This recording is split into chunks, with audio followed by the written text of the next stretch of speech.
Hi guys, இன்றைக்கி நாங்கள் என்ன செய்ய போகிறோம்னா சிக்கன் ஊறுகாய் தான் செய்ய போகிறோம். இப்போ நாங்கள் சிக்கன் ஊறுகாய் செய்கிறதுக்கு என்னென்ன பொருட்கள் எடுத்து வச்சுக்கிறோம்னு பார்ப்போம். 1/2 கிலோ அளவான போன்லெஸ் சிக்கன், வினாகிரி எடுத்து வச்சுருக்கிறோம், மஞ்சள் தூள், மிளகாத்தூள், தேசிப்பழம், தேங்காய் எண்ணெய், தூள் உப்பு, இஞ்சி, உள்ளி, கருவாப்பட்டை, இவ்வளோத்தையும் சேர்த்து தான் நாங்கள் இன்றைக்கு இந்த சிக்கன் ஊறுகாய் செய்ய போகிறோம். இப்போ நாங்கள் சிக்கன் ஊறுகாய்க்கு இந்த அளவில் இறைச்சியை வெட்டி எடுத்து கழுவி வச்சுருக்கிறோம்.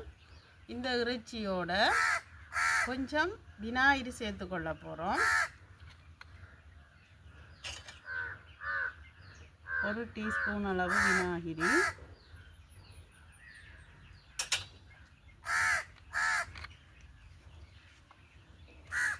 அதோட தேவையான அளவு கொஞ்சம் மஞ்சள் தூளும் சேர்த்துக்கொள்ள போகிறோம்.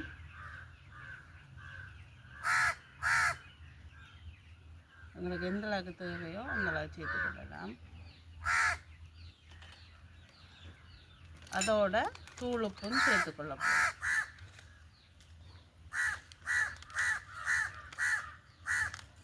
இவ்வளவு உங்களுக்கு ஓகே காணும். இப்போ நாங்கள் இது எல்லாத்தையும் சேர்த்து ஒரு வடிவாக பிரட்டி கொஞ்சம் ஊற வைக்க போகிறோம். ஏன் இந்த மஞ்சள் தூள் எல்லாம் சேர்த்தோன்னு சொன்னால் இந்த சிக்கனில் இருக்கிற இந்த வெடுக்கு தன்மை கொஞ்சம் தெரியாமல் இருக்கிறதுக்கு, அது மஞ்சள் போடைக்குள்ள அந்த மனம் இல்லாமல் போயிடும். இதை அப்படியே ஒரு கொஞ்ச நேரம் ஊற வச்சுட்டு இனி நாங்கள் இஞ்சி உள்ளியை உரிச்செடுத்து இடித்து எடுக்க போகிறோம். இந்த இஞ்சியில் இருக்கிற இந்த தோலை முதல்ல சீவி எடுத்து கழுவி எடுக்க போகிறோம். இப்போ இஞ்சி தோல் சீவி எடுத்தாச்சு. இனி நாங்கள் இந்த உள்ளியை உரிச்செடுத்து கழுவி போட்டு அதையும் சேர்த்து ரெண்டையும் இஞ்சி உள்ளியை இடித்து எடுக்க போகிறோம்.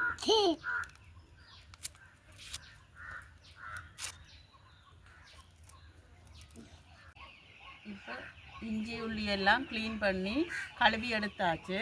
இனி நாங்கள் இந்த உரலில் தான் இந்த இஞ்சி உள்ளியை போட்டு இப்போ எடுத்து வைக்க போகிறோம்.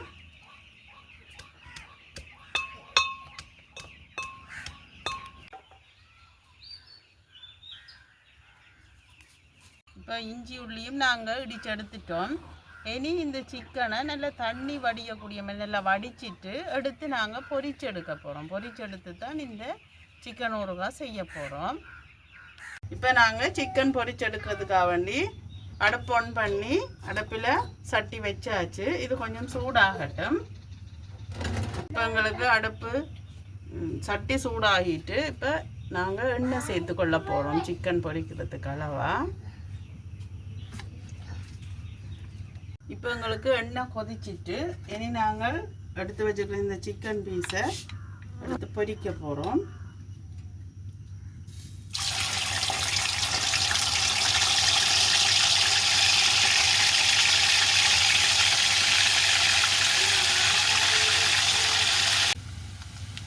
இப்போ எங்களுக்கு சிக்கன் நல்லா பொரிஞ்சு ஒரு நல்ல கோல்டன் ப்ரௌன் கலரில் வந்துட்டு இந்த பதம் ஓகே. இப்போ நாங்கள் இதை நல்ல வடிவாக வடித்து எடுத்து ஒரு பேப்பர் போட்டு இந்த சிக்கனில் இருக்கிற ஆயில் எல்லாமே பேப்பரில் போகக்கூடிய அளவு பேப்பரில் வடிச்செடுத்து வைக்க போகிறோம்.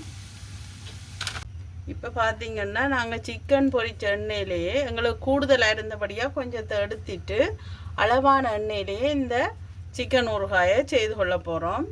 அதுக்கு முதல்ல நாங்கள் இடித்து எடுத்து வச்சுருக்கிற இந்த இஞ்சி உள்ளி பேஸ்ட்டை போட போகிறோம்.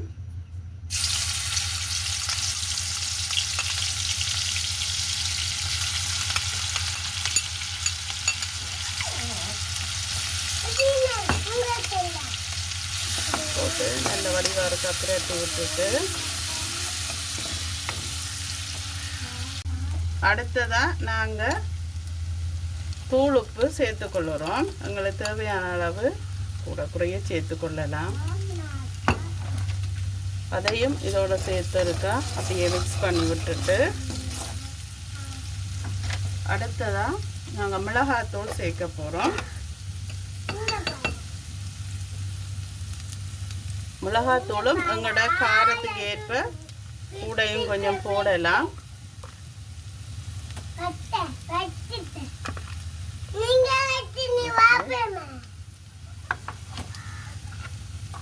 இவ்வளோத்தையும் சேர்த்து ஒருக்கா நல்ல வடிவாக மிக்ஸ் பண்ணி விடுவோம்.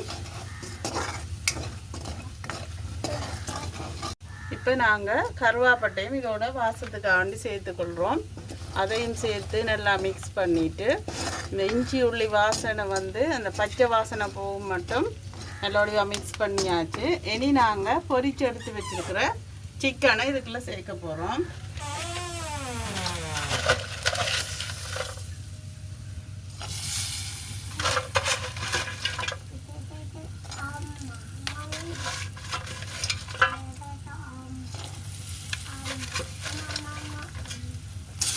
சேர்த்து அதையும் நல்ல வடிவாக மிக்ஸ் பண்ணி அப்படியே ஒரு கொஞ்ச நேரம் அடுப்பில் விடப்போம். இப்போ நாங்கள் சிக்கனை மிக்ஸ் பண்ணி விட்டால் பிறகு அடுப்பை நல்லா குறைச்சி நல்ல லோ ஃப்ளேமில் விடணும். ஆகலும் ஹை ஃப்ளேமில் விட்டால் எரிஞ்ச தன்மையாக வந்துடும். ஒரு 5 மினிட்ஸ் விட்டுட்டு இதை இறக்கிக்கொள்ளலாம். இப்போ நாங்கள் எங்களுக்கு ஓகேயாக வந்துட்டு இந்த டைம் நாங்கள் புளிஞ்சு எடுத்து வச்சுருக்கிற இந்த தேசி புளியை இதோட சேர்த்து கொள்ள போகிறோம்.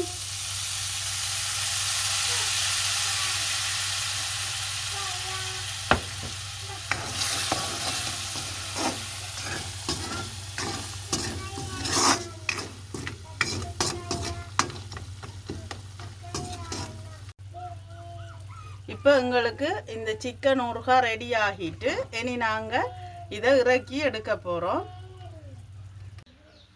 இப்போ எங்களுக்கு நல்ல ஒரு சிக்கன் ஊறுகாய் ரெடி ஆகிட்டு இதை நாங்கள் தண்ணி படாமல் ஒரு கண்ணாடி பாத்திரத்தில் போத்தலுக்குள்ளே போட்டு வச்சுட்டு நீண்ட நாளைக்கு பாவிக்கலாம். நீண்ட நாள்னு சொன்னால் ஒரு 2 மாதமோ அல்லது ஒரு 1.5 மாதம் 2 மாதத்துக்கு வச்சு பாவிக்கலாம். இது ஒரு நல்ல ஒரு ரெசிபி. இதை நீங்களும் ஒருக்கா ட்ரை பண்ணி பார்த்துட்டு உங்களுடைய பதிவுகளை எங்களுடைய கமெண்ட் பாக்ஸில் பதிவிடுங்க. மீண்டும் இன்னும் ஒரு காணொளியில் சந்திப்போம்.